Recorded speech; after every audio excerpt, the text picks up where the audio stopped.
Angola, right? Angola is one of the poorest countries in the world. It's an oil-rich country. It's very poor. Angola was a colony of Portugal. And then it was granted independence after the military coup and uprising and everything that happened in Portugal in the 70s. Got its independence. And so from 1975 to 2002, they had 27 years of civil war in Angola. 27 years of civil war. And why did they have 27 years of civil war? Because the party that took power in Angola was the MPLA, the People's Liberation Movement of Angola, the Communist Party. And the United States funded and armed this group called UNITA, the Union for the Total Liberation of Angola. And these terrorists in UNITA were armed and trained, and they did horrendous things. Read about UNITA, right? Jonas Savimbi was the leader of UNITA. Jonas Savimbi was a literal cannibal. Not only did he kill other people, he ate other people, right? And it's so disgusting, right? The imperialists, they would say, oh, look at these people in Africa, they're savages. And then they fund the people doing the horrendous stuff, and the U.S. government was backing a literal cannibal named Jonas Savimbi. Jonas Savimbi was a terrorist, he was a murderer, he was a monster. Read about Jonas Savimbi, whose people met with Ronald Reagan. Jonas Savimbi was a monster, murderer, terrorist, literal cannibal, disgusting person. And the USA kept Angola in a state of civil war to keep it from becoming an economically prosperous country. For 27 years, the United States was arming and funding and training UNITA. And yes, unfortunately, during the Gang of Four era in China, UNITA was calling themselves Maoists. They weren't.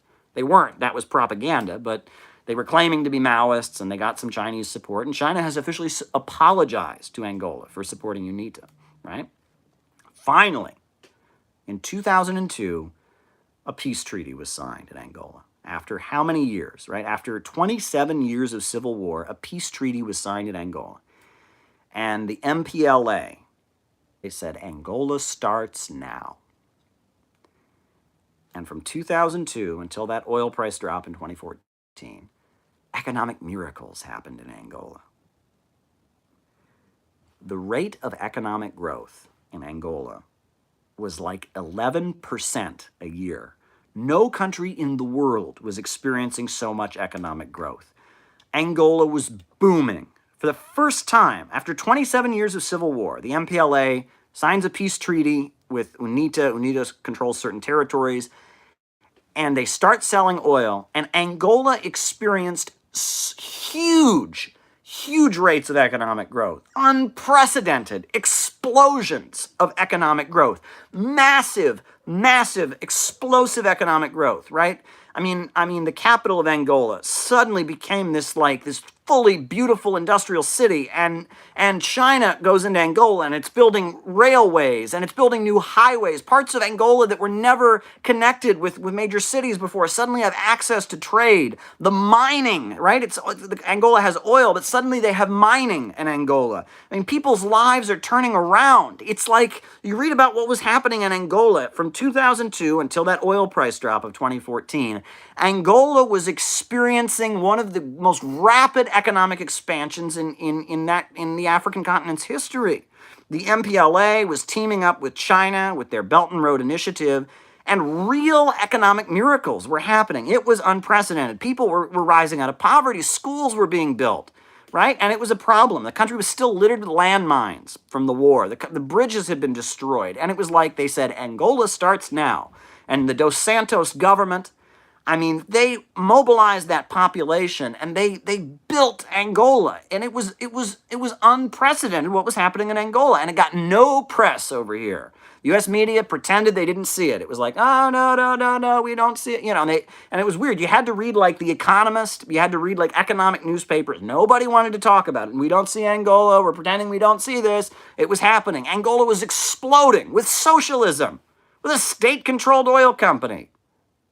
It was explosive amounts of economic growth. People were rising out of poverty. China was there. Russia was there. a boom was happening in Angola, and no one said anything. And who was at the center of that economic boom? Who was it? It was the daughter of the president, Isabel Dos Santos, right? I mean, and this woman is an economic genius, right? I mean, she arranged. Angola became one of the only African countries to have its own telecommunications cell phone company, Unitel. And she, she was born, in the Soviet Republic of Azerbaijan, and she has gone to the London School of Economics, and she was traveling around the world, and she was bringing in foreign investment. She was doing what Deng Xiaoping did in China, and she was overseeing it, right? And she created a cell phone company, and she was doing all this stuff and building. It was amazing. And yes, her father was the president, but the genius behind that economic boom in Angola, right, between 2002 and 2014, right? And Nigeria, that's an oil country too. Did they have anything near what was happening in Angola? No. Are you kidding me? No, they didn't have, but Angola is booming. And the genius who's making it happen, the genius woman is Isabel Dos Santos. She is making it happen. She was the one who did it. And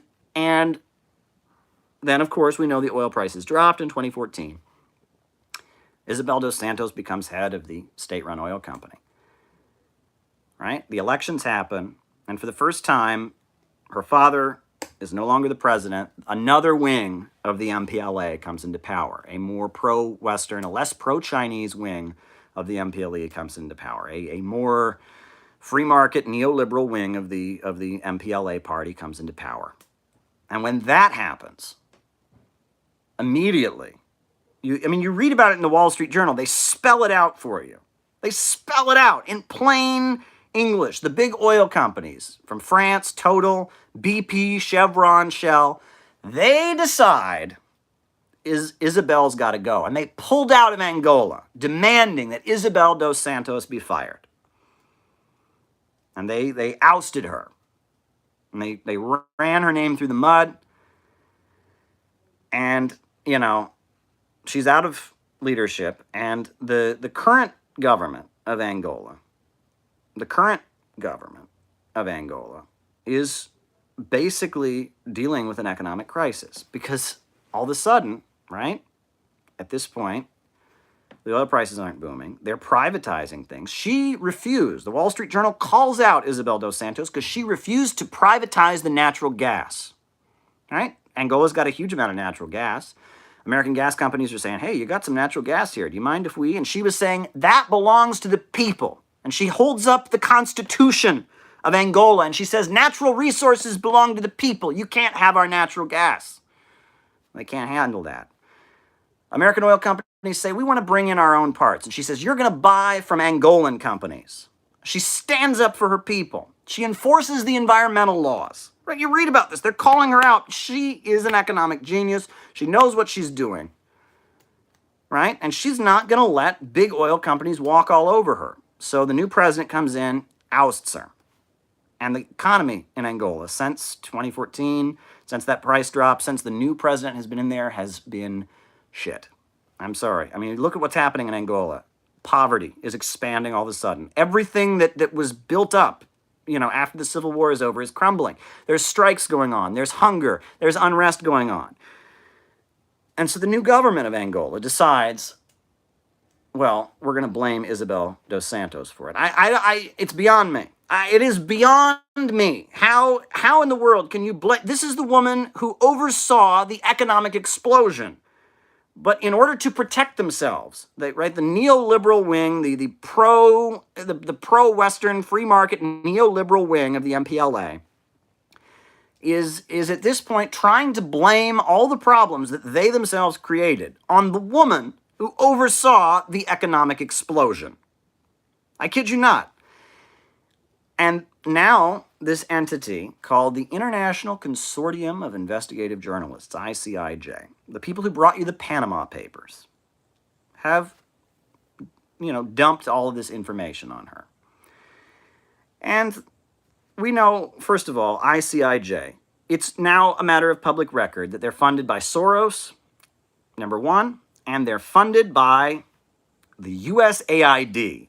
So they're basically a wing of American intelligence, right? Soros has been doing the CIA color revolution thing for years.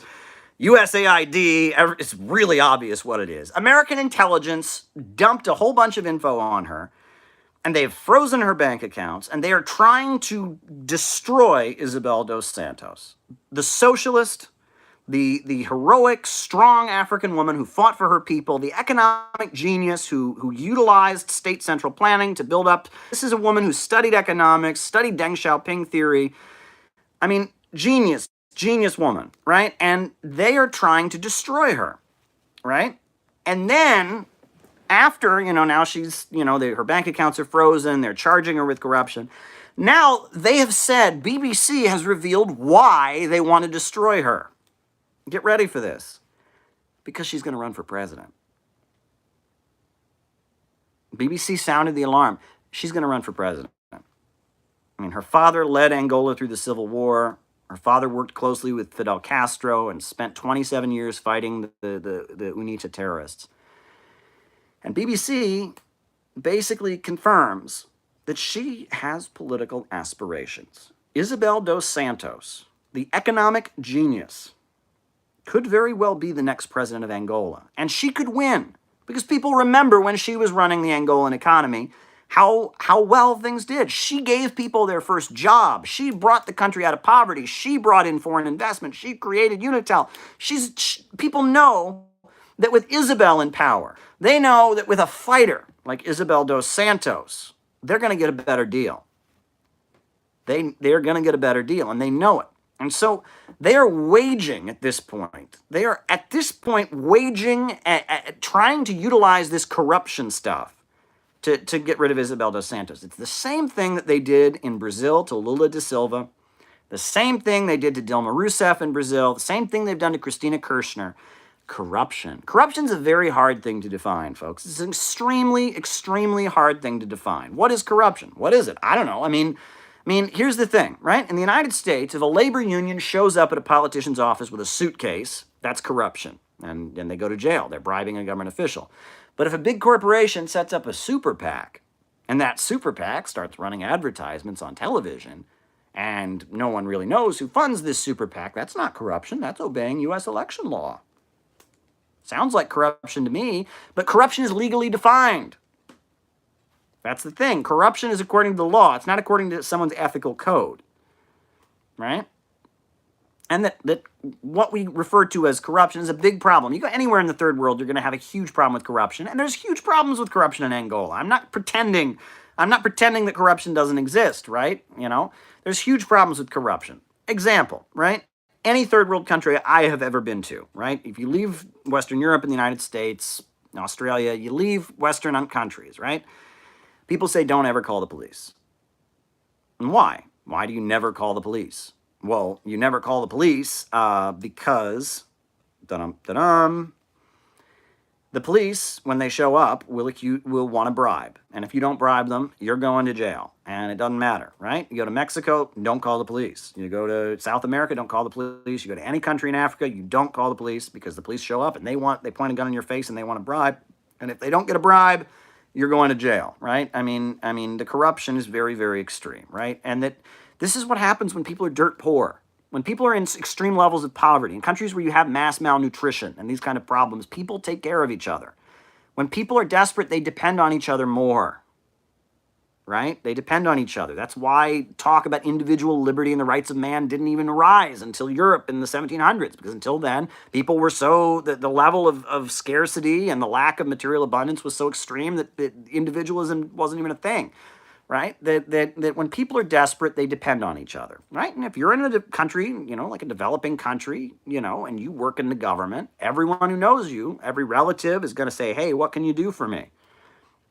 Right? Nepotism, corruption, these kind of things are a big problem in developing countries. They're a huge problem, I don't care which developing country it is. And we have it in the Western world too. And don't pretend that we don't have it. Like I just said, super PACs. Great example of corruption.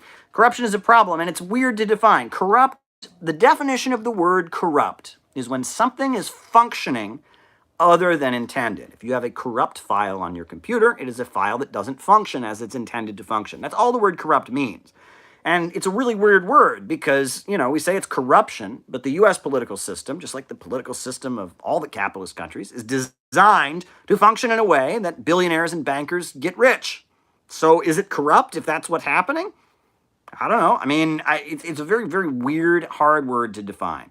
They are going after Isabel Dos Santos right now, the same way they went after Dilma, the same way they went after Lula da Silva, the same way they went after Christina Kirchner. They've done stuff even after he hasn't been president against Ahmadinejad in Iran.